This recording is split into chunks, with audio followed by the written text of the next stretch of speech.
Money heist तो आप सभी ने देखा ही होगा। जिन्होंने मनी हीस्ट नहीं देखा और जो मनी हीस्ट के बारे में नहीं जानते उनको मैं बता दूं कि मनी हीस्ट नेटफ्लिक्स की एक most popular Spanish web series है। इस वेब सीरीज़ के अब तक 4 सीज़न आ चुके हैं। वैसे तो ये सीरीज़ वाकई में बहुत कमाल की वेब सीरीज़ है। मैं तो चाहूँगा कि आप एक बार इस वेब सीरीज़ को ज़रूर देखें।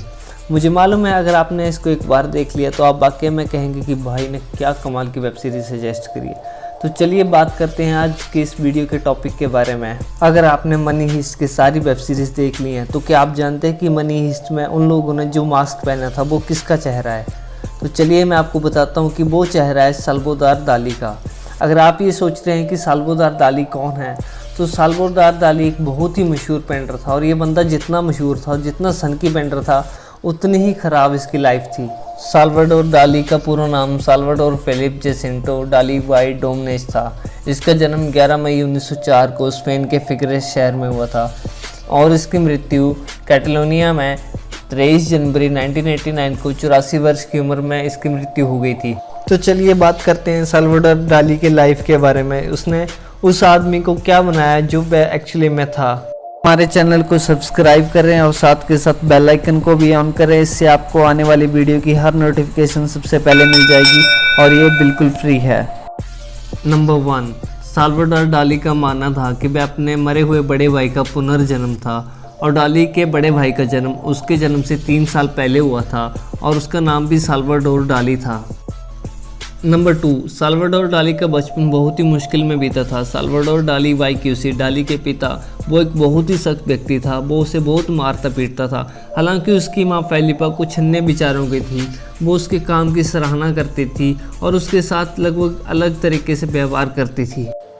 नंबर 3, साल्वाडोर दाली की अपार प्रतिभा को कम उम्र में ही नोटिस कर लिया गया था। जब दाली 12 साल की उम्र तक पहुंचा तब उसके माता पिता ने उसे एक कलाकार के रूप में बढ़ाने के लिए उसे एक ड्राइंग स्कूल में भेज दिया ताकि वो और अच्छे तरीके से पेंटिंग कर सके। नंबर 4, 1922 में साल्वाडोर दाली अपनी और अधिक पेंटिंग का अध्ययन करने के लिए फिगरेस से मैड्रिड चला गया। यह पहली बार था जब उसने अपने आप को एक्सप्रेस करने के लिए एक नया तरीका चुना और वो इसके बाद सबसे ज़्यादा फ्री महसूस कर रहा था और उसके बाद वो एक सनकी पेंटर के रूप में जाना जाने लगा। नंबर 5, साल्वाडोर दाली को एक बार नहीं बल्कि 2 बार उसके स्कूल से रेस्टिकेट कर दिया गया था। 1923 में जब वो एक स्टूडेंट के साथ प्रोटेस्ट में गया था तब उस पर कुछ आरोप लगे और इसके बाद उसे स्कूल से निकाल दिया गया। लेकिन 1926 में उसे एक बार फिर से एडमिशन मिली और इस बार उसे फिर से निकाल दिया गया क्योंकि टीचर ऐसा मानते थे कि वह हद से ज़्यादा इंटेलिजेंट है और वे उसे पढ़ा नहीं सकते। नंबर 6, दाली द्वारा जितनी भी पेंटिंग बनाई गई थी उन पेंटिंग में उसकी सबसे टॉप पॉपुलर पेंटिंग का नाम था द प्रेसिस्टेंस ऑफ मेमोरीज। यह पेंटिंग इतिहास में न केवल दाली के सबसे टॉप पॉपुलर पेंटिंग में शामिल हो गई थी बल्कि और भी अन्य जगह पे ये सबसे ज़्यादा पेंटिंग पॉपुलर हो गई। नंबर 7, साल्वाडोर दाली जब 25 साल का था तब उसने अपनी दोस्त की पत्नी के साथ शादी कर ली थी। उसकी पत्नी का नाम था एलेना डाइकोनोव। एलेना गाला के नाम से भी जानी जाती थी। उस समय ये दाली से 10 साल बड़ी थी और उसकी शादी उसके दोस्त पॉल लॉर्ड से हुई थी। नंबर 8, साल्वाडोर दाली पैसे के लिए किसी भी हद तक जा सकता था। जब उसके पास कोई नौकरी नहीं थी तब उसने top popular company lollipop company चुप के लोगों को डिज़ाइन करना शुरू कर दिया ताकि उसके पास कुछ पैसे आ जाएं। नंबर 9, साल्वाडोर दाली किसी भी रेस्टोरेंट में खाना खाने के बाद बिल पे नहीं करता था। वह बिल पे करने के बजाय चेक देता था। चेक के ऊपर अपनी पेंटिंग कर देता था ताकि ना तो भी उसे कैश कर सके और ना ही किसी को दे सकें। नंबर 10, साल्वाडोर दाली ने अपने लिए एक म्यूज़ियम बनाया था और फिर उसमें उसकी डेथ हो गई थी। दाली ने अपने लाइफ के कुछ अंतिम क्षण उसी म्यूज़ियम में गुजारे और 1989 में उसकी डेथ हो गई। चाहे आप साल्वाडोर दाली के फ़ैन हैं या नहीं, इस बात से सहमत होना आसान है, लेकिन आज दुनिया पर उसका बहुत बड़ा प्रभाव है।